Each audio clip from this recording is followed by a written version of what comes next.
जो सुनेंगे वो तेरे को शायद थोड़ा गाली देगा कि मतलब हाँ मतलब उसमें क्या नया है। हाँ।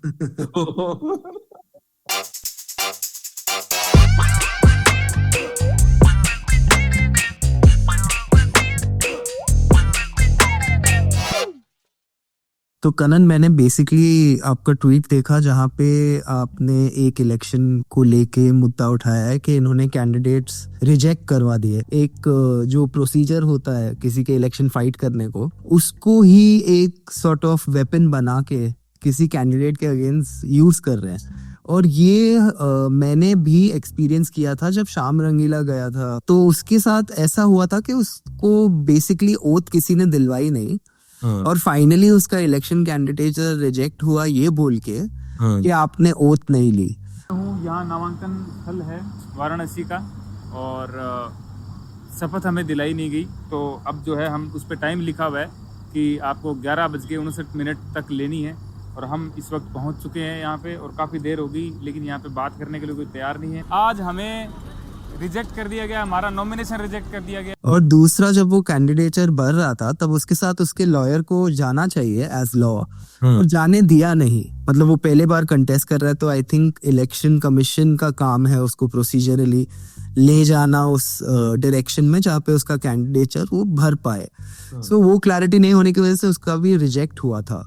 तो ये अभी क्या हो रहा है, अगर थोड़ा समझाओ तो इसे। नहीं, अभी रिसेंटली क्या हुआ कि दादरा नगर हवेली में म्युनिसिपल काउंसिल का इलेक्शन चल रहा है और डिस्ट्रिक्ट पंचायत का इलेक्शन चल रहा है, और उस इलेक्शन के दौरान ही मुझे वहां से काफी सारे कॉल आए कि पापा का नॉमिनेशन ऐसे रिजेक्ट हो गया और हम क्या कर सकते हैं। डेमोक्रेसी खत्म करवा दी पापा। तो उन्होंने पूछा कि कुछ कर सकते हैं। मैं बोला नहीं, कुछ भी नहीं कर सकते, कि रिजेक्ट हो गया तो अभी रिजेक्ट हो गया, अब जा सकते हो, पिटीशन फाइल कर सकते हो, पर वो इलेक्शन के दौरान नहीं है, इलेक्शन के बाद है। ये एक मेजर अनडेमोक्रेटिक स्टेप है पूरा डेमोक्रेटिक प्रोसेस में। एक ब्यूरोक्रेसी इन्वॉल्व है और वो ब्यूरोक्रेसी इलेक्शन से पहले ही तय करता है कि कौन चुनाव लड़ सकता है और कौन चुनाव नहीं लड़ सकता है। Generally representation of peoples act से वो उसमें उनको पावर आता है। भाग जाए यहाँ से, यहाँ कुछ नहीं मिलेगा। नॉमिनेशन से लेकर उसका फॉर्म का स्क्रूटनी से लेकर विथड्रॉवल, फिर इलेक्शन कंडक्ट करके बाद में वो एक रिटर्न करता है वहां से, जो श्याम रंगीला का है। या फिर पिछले बार आपको याद होगा कि सूरत में अनकॉन्टेस्टेड मतलब जीत गए थे।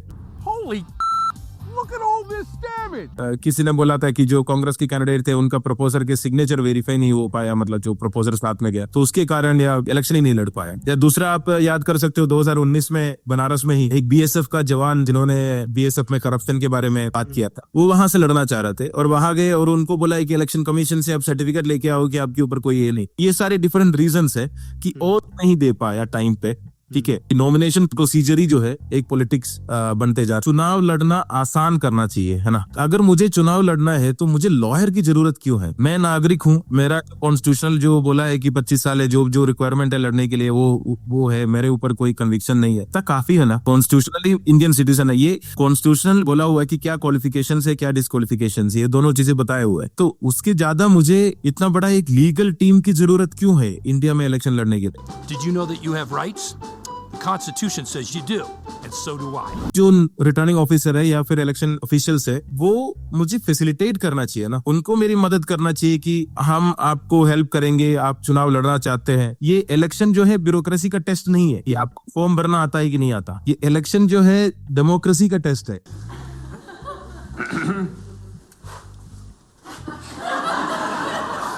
डेमोक्रेसी को ब्यूरोक्रेसी का नॉलेज के टेस्ट बनाते, वो और कॉम्प्लिकेट इसलिए हो गया क्योंकि कई सारे जो वेल इंटेंडेड जजमेंट आए सुप्रीम कोर्ट की तरफ से भी, तो ये सारी चीजें बढ़ता गया, डॉक्यूमेंटेशन बढ़ता गया। ओह माय गॉड, अगर आपने झूठ लिखा है कोई प्रॉब्लम नहीं, आपका नॉमिनेशन डिस्क्वालीफाई नहीं होगा। झूठ बोलो झूठ बोलो झूठ बोलो।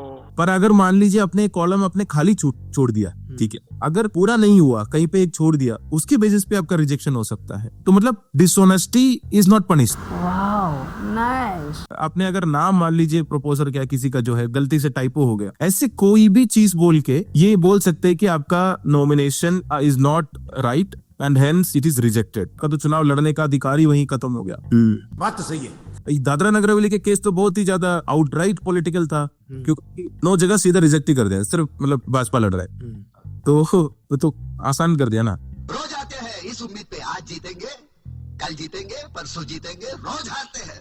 वो लड़ ही नहीं रहा है ना, बिकॉज अगर कांग्रेस का कैंडिडेचर रिजेक्ट हो गया तो वो सीट्स तो अनकंटेस्टेड चली गई ना। अनकॉन्टेस्टेड चले गए, बिल्कुल चले गए, इलेक्शन की जरूरत नहीं है वहां पर। It's the biggest piece of dog shit. सोचो, जनता लोगों की चुनना चाहता है कि किसको वोट देना है, पर बीच में एक ब्यूरोक्रेट जो है वो डिसाइड करता है कि हाँ मैं नहीं चाहता कि ये लड़े। समझ रहे हो? समझ रहे हो आप? समझ रहे हो? नहीं, पर ये कितना बड़ा मजाक है कि सबसे बड़ी डेमोक्रेसी में start point election I think councillor का होता है, उसमें 2 कैंडिडेट नहीं है। ऐसा नहीं कि नहीं है, कैंडिडेट है पर उसको रिजेक्ट कर दिया, अनकंटेस्टेड वो इलेक्शन हो जाए। सूरत में भी हुआ ना, मतलब इतना ज्यादा अनड्यू ब्यूरोक्रेटिक है पूरा प्रोसेस। 11 बजे से 3 बजे तक का टाइम है, 3 बजे का 1 मिनट में आप आए तब का नहीं कर सकते। अरे भाई क्यों ऐसा 3 बजे का, ऐसा क्या इलेक्शन में भाई से क्या मौन भाई 3 बजे? What the hell is even that? कोई सेंस होना चाहिए ना ये सारी चीजों की। बट किसी से बात कर रहा था तो ये डिस्कशन हुआ कि जो हमारी अर्न डेमोक्रेसी है इसको टोटली प्रोसीजरल बनाने का एक तरीका है, जहाँ एक साइड के लिए कोई प्रोसीजर नहीं है, कोई लॉ नहीं है, और दूसरे साइड के लिए सब प्रोसीजर्स है, सब लॉज है। So instead of making it participative कि कोई एक आदमी सोच सकता है, जैसे वो BSF जवान सोच सकता है जाके देश के प्रधानमंत्री के खिलाफ जाके चुनाव लड़ने के लिए, क्या हम ये वाली डेमोक्रेसी में प्रिफर करना चाहते हैं अपने आप को रखना, या वो वाली डेमोक्रेसी में जहाँ पे किसी का कैंडिडेचर ही रिजेक्ट हो जा रहा है और अनकंटेस्टेड लोग जीत रहे हैं? ओह माय गॉड, आप लोग रोना बंद कीजिए। बहुत लोग उस वक्त भी क्या बोल रहे थे, उसका औकात क्या है, मतलब है ना प्रधानमंत्री से लड़ने का। तेरी औकात मैं दिखाता हूँ तुझे, देख।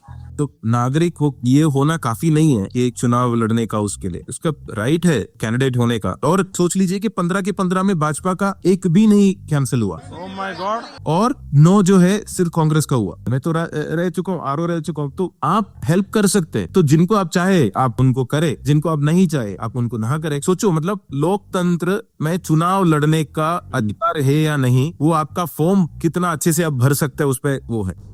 ये क्या है? और ये सिर्फ ये नहीं है, बहुत बड़ा एक टीम रहता है जो कि हर बार चुनाव लड़ने के लिए उनके साथ हेल्प करने के लिए रहता है। क्या ये जरूरी है? ये तो टोटल हिपोक्रेसी है, बिकॉज एक साइड पे हम सब इस बात के लिए लड़ते हैं कि एजुकेशन भी कोई नेसेसरी नहीं है आपके इलेक्शन लड़ने के लिए। अगर आप एजुकेटेड नहीं है, इसमें सिर्फ आपकी गलती नहीं है, आप इलेक्शन तब भी लड़ सकते हैं। ये हमारा पॉइंट ऑफ व्यू रहा है, वहां पे कोई बैरियर नहीं है। उसके ऊपर से आप ये ऐसे बैरियर डाल रहे हैं जो जहाँ पे एक आदमी एजुकेटेड है, लिटरेट है, वो भी खुद अकेला एक अपना इलेक्शन नॉमिनेशन फाइल नहीं कर सकता है। पॉलिटिकल वेपनाइजेशन का भी है ना, आप ऑटोमेटिकली बैरियर क्रिएट कर रहे हो कि कोई आके ऐसे चुनाव लड़ना इतना आसान बात है क्या? लड़ना तो आसानी होना चाहिए, वो तो इतना मुश्किल होने की जरूरत नहीं है। दुनिया भर की जितनी कागजबाजी है ना, जितना पेपर वर्क है, सारे के सारे इस प्रोसेस के अंदर रखे हुए हैं।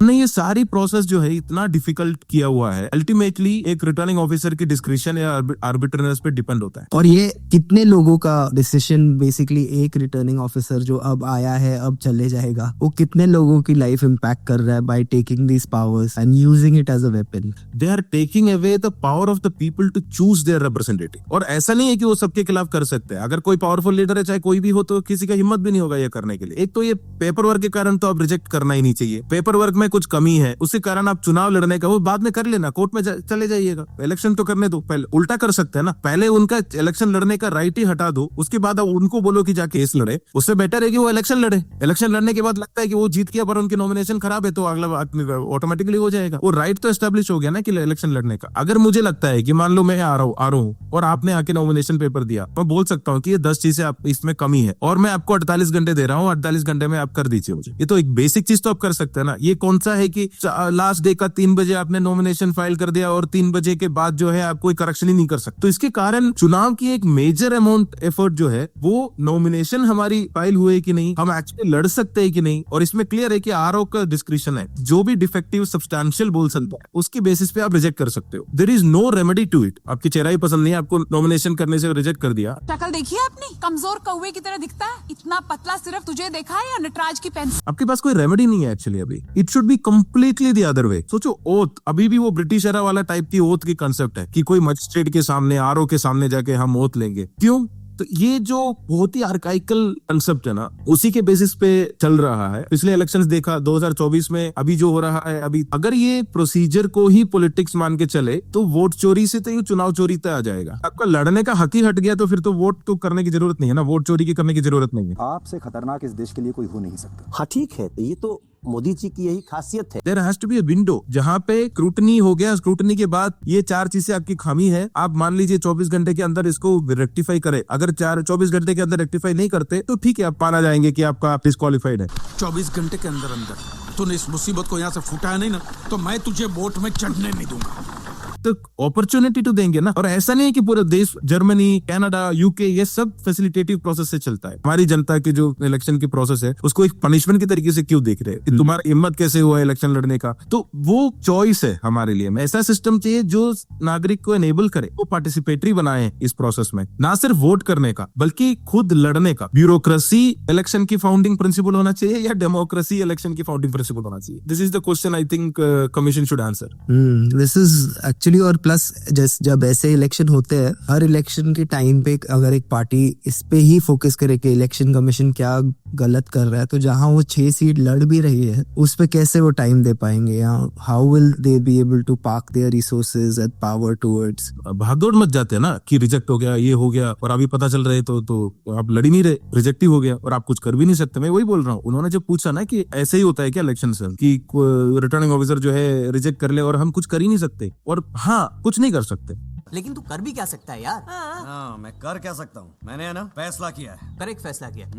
तू कुछ नहीं कर सकता। मैं कुछ नहीं कर सकता हूँ, मैं कुछ नहीं कर सकता। अब मैं बताता हूँ मैं क्या कर सकता हूँ। मैं ना क्या कर सकता हूँ यार?